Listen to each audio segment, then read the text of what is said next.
বিসমিল্লাহির রহমানির রহিম। প্রিয় শিক্ষার্থীরা, অনলাইন ক্লাসে সবাইকে স্বাগতম জানাচ্ছি। আমি রফিকুল ইসলাম, প্রভাষক, রাঙ্গুনিয়া মহিলা কলেজ। আশা করি তোমরা ভালো আছো ও সুস্থ আছো। তো আমরা আজকে আরও নতুন কতগুলো টপিকস নিয়ে আলোচনা করব।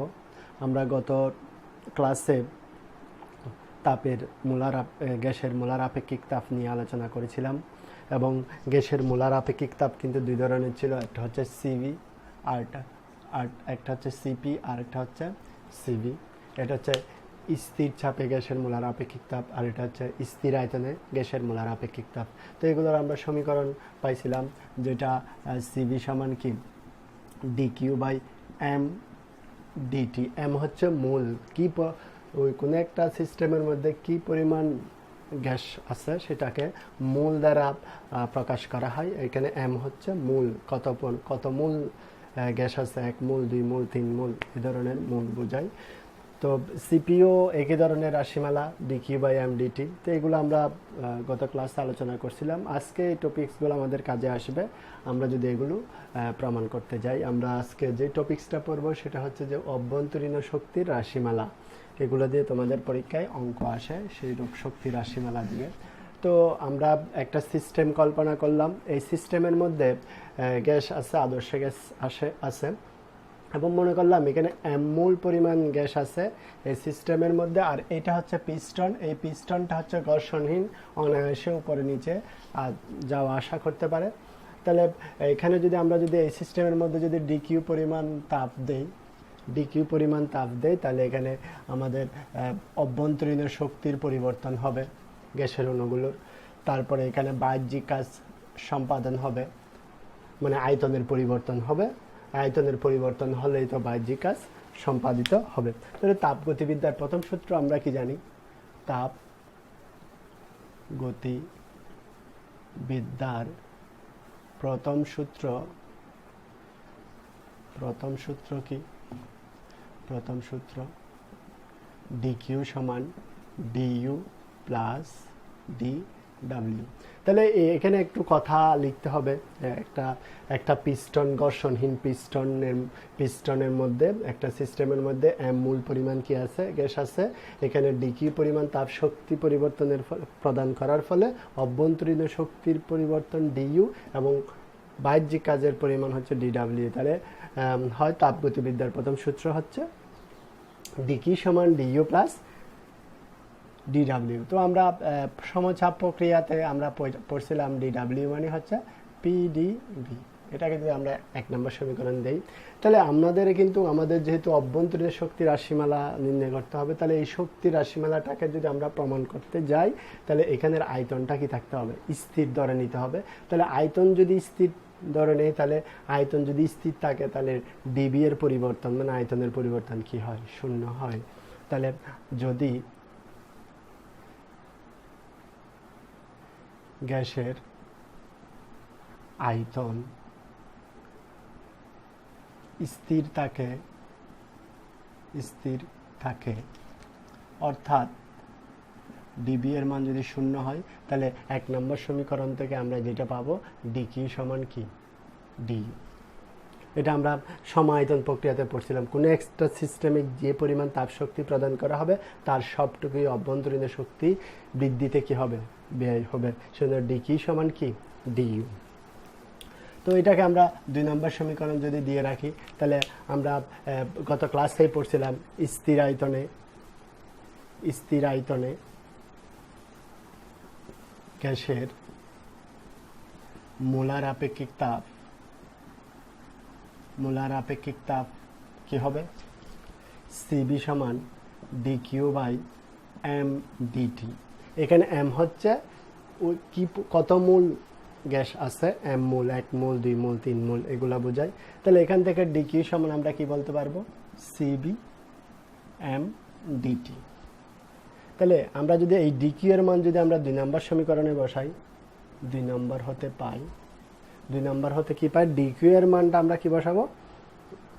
2 নম্বর সমীকরণে বসাবো। তাহলে আমরা কি পাবো? ডিইউ সমান সিবি এম ডিটি অথবা এম সিবি ডিটি। এটাই হচ্ছে অভ্যন্তরীণ শক্তির রাশিমালা। ডিইউ সমান এম সিবি ডিটি। এখানে সিবি হচ্ছে স্থির আয়তনে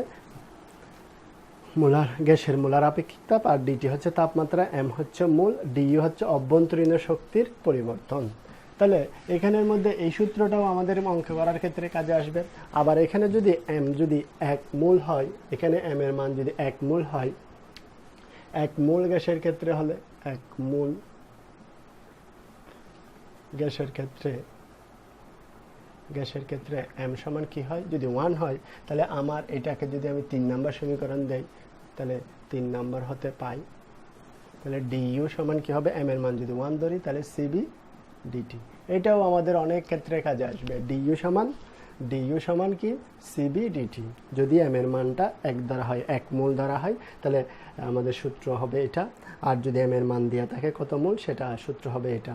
দুইটাই সূত্রই আমাদের অঙ্ক করার ক্ষেত্রে কাজে আসবে, এবং এই দুইটাকে বলা হয় অভ্যন্তরীণ শক্তির রাশিমালা। তো এখন আমরা আরেকটা প্রশ্ন নিয়ে আলোচনা করব, যেটা হচ্ছে সিপি ও সিবি এর মধ্যে সম্পর্ক। তো আমরা গত ক্লাসে বলছিলাম সিপি কি আর সিবি কি। তারপরে আমরা একটু বলি সিপি হচ্ছে স্থির চাপে গ্যাসের মোলার আপেক্ষিক তাপ, আর সিবি হচ্ছে স্থির আয়তনে গ্যাসের মোলার আপেক্ষিক তাপ, যেগুলো সম্পর্কে আমরা গত ক্লাসে আলোচনা করেছিলাম। তো আমরা এখন সিপি ও সিবি এর মধ্যে একটা সম্পর্ক সূচক রাশিমালা আছে, সেটা আমরা এখন নির্ণয় করব। তো এখন আমরা একটা সিস্টেম কল্পনা করলাম, যে সিস্টেমের মধ্যে 1 মোল গ্যাস আছে, আমরা এম মোল না ধরে 1 মোল গ্যাস আছে, 1 মোল গ্যাস আছে বিবেচনা করলাম, এবং এটা হচ্ছে পিস্টন। এই পিস্টনটা হচ্ছে ঘর্ষণহীন একটা পিস্টন, যেটা অনায়াসে ওঠানামা করতে পারে। আয়তন এখানে যদি তাপ দেওয়া হয়, তাহলে তাপের সাথে সাথে এই পিস্টনটা উপরে নিচে কি হয়, ওঠানামা করে। তাহলে মনে করলাম আমি এই সিস্টেমের মধ্যে ডিকিউ পরিমাণ কি দিলাম, তাপ দিলাম। তাহলে তাপগতিবিদ্যার প্রথম সূত্র অনুসারে আমি যদি ডিকিউ পরিমাণ যদি তাপ দেই, তাহলে এখানে কি হবে, কি হবে, অভ্যন্তরীণ শক্তির পরিবর্তন হবে। আরেকটা হচ্ছে যে কি, বাহ্যিক কাজ কি হবে, সম্পাদন হবে। তাপগতিবিদ্যার প্রথম সূত্র অনুসারে কোনো একটা সিস্টেমে যে পরিমাণ তাপ শক্তি দেওয়া হয়, তাহলে ওই তাপ কিছু অংশ অভ্যন্তরীণ শক্তি বৃদ্ধি করে, বাকি তাপ বাহ্যিক কাজ সম্পাদন করে। তো এটাকে যদি এটা হচ্ছে, তো এই কথাগুলো আমি যে কথাগুলো বললাম, সেটা তোমরা মুখে একটু লেখাটা লিখতে হবে, নোট করার সময় সেটা একটু লিখে নিতে হবে। তো এটাকে যদি আমরা 1 নম্বর সমীকরণ দেই, তাহলে আমরা একটু আগে দেখলাম যে অভ্যন্তরীণ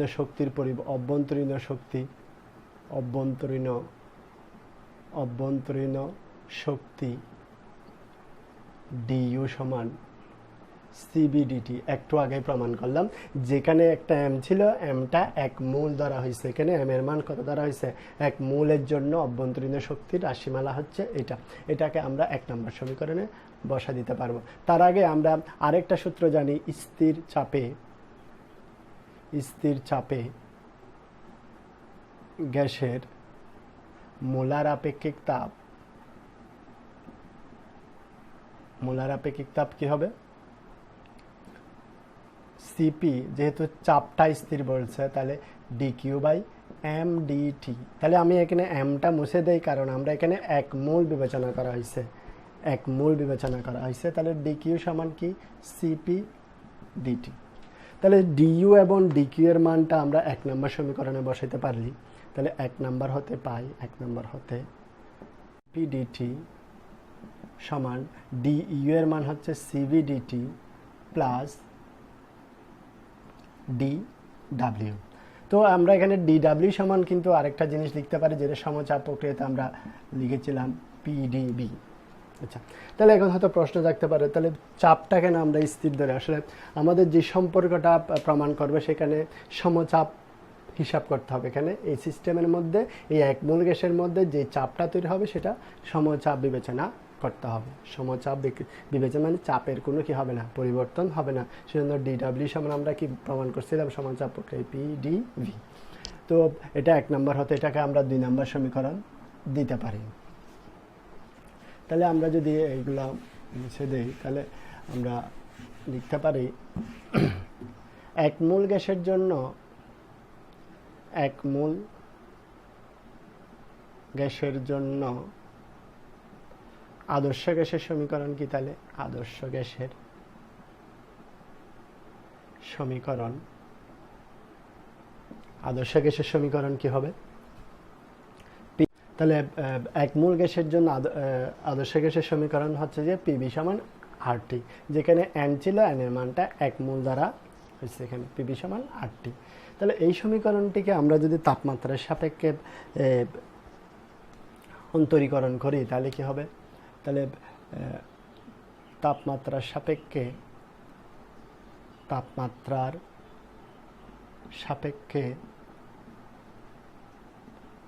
অন্তরীকরণ করে। তাহলে এই সমীকরণটাকে যদি আমরা তাপমাত্রার সাপেক্ষে অন্তরীকরণ করি তাহলে আমরা কিভাবে লিখব? পিবি তাহলে ডি বাই ডিটি আরটি। তাহলে এখানে একটা জিনিস মনে রাখতে হবে, আমরা এখানে কিন্তু পিডিডাব্লিউ সমান কি লিখছি? পিডিভি, যেটা সমচাপ প্রক্রিয়া কি করা হয়েছে, ব্যবহার করা হয়েছে। তাহলে এখানেও কিন্তু এই চাপটাকে কি রাখতে হবে? সমান রাখতে হবে, না হয় এই সমীকরণের সাথে এই সমীকরণ কি করবে না, মিল থাকবে না, সমীকরণ যেটা প্রতিষ্ঠা করবে সেটা করতে পারবে না। সেজন্য এটা যেমন সমচাপ প্রক্রিয়া, তাহলে এখানেও আমাদেরকে সমচাপ প্রক্রিয়াটা কি করতে হবে? বিবেচনা করতে হবে। তো আমরা এটাকে অন্তরীকরণ করি তাহলে প্রথমে পি কে রাখি, কাকে করব? D K, U into V, যেটা তোমরা জানো আশা করি, ডি টি। তাহলে এখানে আর কে রেখে যদি টি কে করি, আবার টি কে রেখে যদি আর কে করি, তাহলে এখানে আটটার একটু পরিচয় আছে। আটটা হচ্ছে সার্বজনীন গ্যাস ধ্রুবক বা মোলার গ্যাস ধ্রুবক বলা হয়, যেটার মান নির্দিষ্ট এবং এটা ধ্রুবক, আর এর মানটা নির্দিষ্ট, তাই এটা কি ধ্রুবক। তাহলে পি ডিবি বাই ডিটি থেকে গেল। তাহলে এখানে একটু বিবেচনা করে, পি হচ্ছে সমচাপ, স্থির, এখানে চাপটা স্থির, সেজন্য স্থির বা ধ্রুবককে অন্তরীকরণ করলে কি হয়? শূন্য হয়। ধ্রুবক, চাপটা হচ্ছে ধ্রুবককে অন্তরীকরণ করলে কি হয়? শূন্য হয়। আর ডিটি ডিটি এখানে 1 থাকবে। আর এটাতেও কিন্তু ধ্রুবক, আরটা হচ্ছে সার্বজনীন গ্যাস ধ্রুবক, ধ্রুবককে অন্তরীকরণ করলে কি হয়? শূন্য হয়, শূন্য। তাহলে আমাদের এখানে থাকবে কি? পিডিবি সমান কি? আর ডিটি। তাহলে এই পিডিবি সমান আর ডিটি আমাদের যে সমীকরণ পাইছিলাম আমরা, সেই সমীকরণটা আমি মুছে দিছিলাম। তাহলে সেই সমীকরণটা ছিল কি?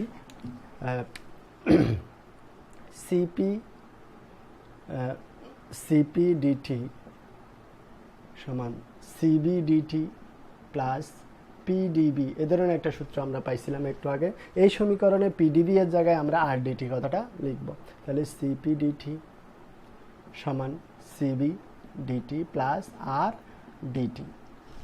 এখান থেকে ডিটি শব্দ কি? আর। তাহলে এখান থেকে যদি আমি এটাও লিখতে পারি, তাহলে সিপি মাইনাস সিবি সমান কি? আর। এটাই হচ্ছে সিপি এবং সিবি এর মধ্যে সম্পর্ক। আর হচ্ছে মোলার গ্যাস ধ্রুবক, আর সিবি হচ্ছে স্থির আয়তনে গ্যাসের মোলার আপেক্ষিক তাপ, সিপি হচ্ছে স্থির চাপে গ্যাসের মোলার আপেক্ষিক তাপ। তো এই সমীকরণটা হচ্ছে সিপি এবং সিবি এর মধ্যে সম্পর্ক। এটা যদিও বা সমচাপ প্রক্রিয়াকে আমরা এখানে কাজে লাগাইছি, এগুলো এই সম্পর্কটা কিন্তু সব প্রক্রিয়ার জন্য প্রযোজ্য। পরীক্ষা করে দেখা গেছে যে এই সম্পর্কটা সব প্রক্রিয়ার জন্য কি প্রযোজ্য। তাহলে এখানে আরেকটা জিনিস আমাদেরকে একটু দেখতে হবে, এখানে সিপিটা বড় কাছে সিবি এর চেয়ে, এখানে সিপিটা বড় কাছে সিবি এর চেয়ে, এখানে সিপিটা বড়। এই সূত্রটা, এই জিনিসটা কিন্তু ব্যাখ্যা করেও বলা যায়, সেটা আমরা একটু পরে দেখবো। অনুধাবনমূলক প্রশ্নে আসে সিপিটা বড় কেন সিবি এর চেয়ে। তাহলে এটা হচ্ছে আমাদের মূল ইকুয়েশন। এটা বিভিন্ন অঙ্কের ক্ষেত্রে আমাদের কাজে আসবে এবং অন্যান্য ইকুয়েশনগুলো প্রতিষ্ঠা করার জন্য আমাদের কাজে আসবে। তো আমরা এখন নেক্সট টপিকসে যাচ্ছি। সিপি সবসময় সিবি এর চেয়ে বড় কেন? এই অনুধাবনমূলক প্রশ্নটা অনেকবার বোর্ড কোয়েশ্চেনে আসছে, অথবা এভাবে আসতে পারে সিপি গ্রেটার দেন সিবি। তাহলে আমরা একটু ব্যাখ্যা করে দেখব জিনিসটা কীরকম। তো আমরা প্রথমে সিপি এর ক্ষেত্রে বলি, সিপি মানে হচ্ছে যে চাপটা কি থাকবে? স্থির থাকবে। আচ্ছা, সিপি মানে হচ্ছে চাপটা কি থাকবে? স্থির থাকবে। তাহলে স্থির চাপে এই সিস্টেমের মধ্যে আমি এখন এখানে বাইরে থেকে কি তাপ প্রয়োগ করি, তাহলে তাপ গতিবিদ্যার প্রথম সূত্র কি দাঁড়ায়? ডি কিউ সমান ডিইউ প্লাস ডিডাব্লিউ। তাহলে কোনো একটা সিস্টেমে আমি যদি তাপ প্রয়োগ করি তাহলে ওই তাপটা দুইটা কাজে লাগবে, একটা হচ্ছে অভ্যন্তরীণ শক্তি বৃদ্ধি করবে, আরেকটা হচ্ছে বাহ্যিক কাজ সম্পাদন করবে। তার মানে কি এই তাপটা দুই ভাগে কী হয়ে যাবে, ভাগ হয়ে যাবে, অভ্যন্তরীণ শক্তি বৃদ্ধি পাবে, বাহ্যিক কাজও সম্পাদন করবে, চাপটা স্থির রেখে যদি তাপ প্রয়োগ করি সিস্টেমের মধ্যে। এখন যদি আমি সিভি এর কথা বলি, এই সিপি এর ক্ষেত্রে যে পরিমাণ তাপ আমি সিস্টেমের মধ্যে দিছি ঠিক একই পরিমাণ তাপ কিন্তু এখানেও দিতে হবে, এই জিনিসটা একটু মনে রাখতে হবে। একই পরিমাণ তাপ দিবে, সিপি এর ক্ষেত্রে যে পরিমাণ তাপ দেওয়া হয়েছে সিভি এর ক্ষেত্রে ঠিক একই পরিমাণ তাপ দিতে হবে। তাহলে এই ক্ষেত্রে আমাদের হবে কি, এখানে আয়তনটা স্থির। তো আমাদের একটা জিনিস মনে রাখতে হবে, আমরা পরে আসছি, তাহলে আমরা জানি যে আয়তন যদি স্থির থাকে তাহলে বাহ্যিক কাজ কি হয় না, সম্পাদন হয় না। এখানে এই ডিডাব্লিউ এর মানটা কি হবে, শূন্য হবে। আয়তনের পরিবর্তন না হলে বাহ্যিক কাজের পরিবর্তনে কি হয়, শূন্য হয়। তাহলে একটা জিনিস আমি এখান থেকে বলতেছি, তাহলে সিপি এর ক্ষেত্রে যে পরিমাণ তাপ দিছি, চাপ স্থির রেখে আমি যে পরিমাণ তাপ প্রয়োগ করছি ওই তাপটা দুইটা অংশে কি হয়েছে, বৃদ্ধি কাজে লাগছে। আরেকটা হচ্ছে আয়তন স্থির রেখে কোনো একটা সিস্টেমে যে পরিমাণ তাপ দিব ওই তাপটা শুধুমাত্র অভ্যন্তরীণ শক্তি বৃদ্ধি করবে। তাহলে এখানে শুধুমাত্র একটা কাজ করতেছে আর এখানে কাজ করতেছে কয়টা, দুইটা। তার মানে কি তাপ কিন্তু সমান পরিমাণ দিতে হবে, সিপি এর ক্ষেত্রে যে পরিমাণ তাপ সিভি এর ক্ষেত্রে সেই পরিমাণ তাপ। তাহলে সিবি এর ক্ষেত্রে তাপমাত্রাটা বেশি বৃদ্ধি পাচ্ছে, মানে অভ্যন্তরীণ শক্তি বেশি বৃদ্ধি পাওয়ার অর্থ হচ্ছে কি এখানে তাপমাত্রাটা বেশি বৃদ্ধি পাচ্ছে, মানে এই গ্যাসের অণুগুলোর তাপমাত্রা কীভাবে বেশি বৃদ্ধি পাবে, কারণ হচ্ছে যে এখানে সব তাপ অভ্যন্তরীণ শক্তি বৃদ্ধি করতেছে বা তাপমাত্রা বৃদ্ধি করতেছে, আর এখানে কিন্তু তাপমাত্রা সেই পরিমাণ বাড়তেছে না, কারণ কিছু তাপ বাহ্যিক কাজ সম্পাদন করতে হচ্ছে। তাহলে এই সিপি এর ক্ষেত্রে এইটার সমান তাপমাত্রা যদি আমি বাড়াতে চাই তাহলে এখানে আরও বেশি তাপ দিতে হবে, মানে সমান পরিমাণ তাপ দ্বারা সমান তাপমাত্রা বাড়ানো যাবে না। তাহলে সিপি এর ক্ষেত্রে সিবি এর সমান তাপমাত্রা যদি আমি বাড়াতে চাই তাহলে এখানে আরও অতিরিক্ত তাপের প্রয়োজন হবে, সেজন্য অতিরিক্ত তাপের পরিমাণ বেশি দিতে হচ্ছে বলে এখানে কি কেবল সিপিটা বড় কাজ চেয়ে সিবির চেয়ে। তাহলে জিনিসটা আমি আরেকটু বলি, সিবি এর চেয়ে যে তাপটা দিচ্ছি সেটা অভ্যন্তরীণ শক্তি বৃদ্ধি করতেছে, সেজন্য এখানে তাপমাত্রাটা বেশি বৃদ্ধি পাচ্ছে। আর এখানে একই পরিমাণ তাপ দিয়ে সেই পরিমাণ তাপমাত্রা বৃদ্ধি হচ্ছে না, কারণ বাহ্যিক কাজ সম্পাদন করতে হচ্ছে। সেজন্য এই সিবি এর সমান তাপমাত্রা যদি বাড়াতে চাই তাহলে সিপি এর ক্ষেত্রে আরও বেশি কি দিতে হচ্ছে, তাপটা দিতে হচ্ছে। সেজন্য সিপিটা সবসময় বড় কাজ চেয়ে সিবি এর চেয়ে বেশি তাপ দিতে হচ্ছে সিপি এর ক্ষেত্রে, সেজন্য সিবি এর চেয়ে সেই বড়। তাহলে এই জিনিসটা একটু অনুধাবনমূলক প্রশ্ন নিয়ে আলোচনা করব। একই পরিমাণ তাপ দুইটি ভিন্ন বস্তুতে সরবরাহ করা হলে তাপমাত্রা পরিমাণ ভিন্ন হয় কেন? আমরা দুইটা আলাদা আলাদা বস্তু, মানে ভিন্ন পদার্থের বস্তু একই পরিমাণ তাপ দিলেও তাদের তাপমাত্রা কিন্তু সমান পরিমাণ বৃদ্ধি পায় না কেন, সেটা নিয়ে আলোচনা করব। তো এই জিনিসটা ব্যাখ্যা করতে হলে, খুব সহজে ব্যাখ্যা করতে হলে একটা সূত্রের আমরা আলোচনা করেছিলাম, ওইটাকে নিয়ে আলোচনা করলে তোমরা এই জিনিসটাও তোমরা আশা করি অতি সহজে পারবে। তো আমরা একটা সূত্র গত ক্লাসে আলোচনা করছিলাম, dQ/m dt। এটা হচ্ছে সি হচ্ছে আপেক্ষিক তাপ, এটা হচ্ছে বর। যেহেতু এখানে বস্তুর কথা বলছে, গ্যাসের কথা বলা না, সেজন্য গ্যাসের কথা বললে মূল বিবেচনা করতে হবে, আর বস্তুর কথা বললে ভর বিবেচনা করতে হবে, সেজন্য এটা এখানে বর হিসাবে আসবে। তাহলে তাপমাত্রা, তাহলে এখান থেকে যেহেতু তাপমাত্রা আসছে তাহলে ডিটি সমান কি, ডিটি dQ/m সি। তাহলে সি হচ্ছে এখানে কি, তাহলে এখানে সি হচ্ছে কিন্তু আপেক্ষিক তাপ, সি হচ্ছে আপেক্ষিক তাপ। তাহলে এখানে আমরা একটা জিনিস দিই, যে কোনো একটা বস্তুর আপেক্ষিক তাপ যত বেশি তার তাপমাত্রা তত কম, মানে আপেক্ষিক তাপ যদি বেশি হয় তাপমাত্রা কম হবে, আর আপেক্ষিক তাপ যদি কম হয় তাপমাত্রা বেশি হবে। এখন একই পরিমাণ তাপ দুইটি ভিন্ন বস্তুতে সরবরাহ করা হলেও তাপমাত্রার পরিমাণ ভিন্ন হয় কেন? এটা এভাবেই লিখতে হবে, কারণ তাপমাত্রাটা নির্ভর করে কার উপর, আপেক্ষিক তাপের উপর। কোনো একটা বস্তুর আপেক্ষিক তাপ যত বেশি হবে ওই বস্তুর তাপমাত্রা তত কম হবে, আর কোনো একটা বস্তুর আপেক্ষিক তাপ যত কম হবে ওই বস্তুর তাপমাত্রা তত বেশি হবে। তাহলে কোয়েশ্চনটা এভাবে লিখতে হবে, আমরা জানি কোনো একটা বস্তুর আপেক্ষিক তাপমাত্রা নির্ভর করে ওই বস্তুর আপেক্ষিক তাপের উপর। যে বস্তুর আপেক্ষিক তাপ বেশি ওই বস্তুর তাপমাত্রা কম, আর যে বস্তুর আপেক্ষিক তাপ কম ওই বস্তুর তাপমাত্রা বেশি হয়। সেজন্য একই পরিমাণ তাপ দুটি ভিন্ন বস্তুতে প্রদান করা হলেও তাদের তাপমাত্রার পরিমাণটা কি হয় না, সমানভাবে বৃদ্ধি পায় না। এটাই হচ্ছে আনসার। তো আশা করি জিনিসটা তোমরা বুঝছো। তো আশা করি তোমরা এই অনুধাবনমূলক প্রশ্নটা বুঝছো এবং এটা বই থেকে বইয়ে করা দিয়ে আছে, তোমরা ভালো করে বুঝে এবং এটা নোট করে ফেলবে। আজকে এতটুকুই। তোমরা সকলে ভালো থাকবে, সুস্থ থাকবে। আল্লাহ।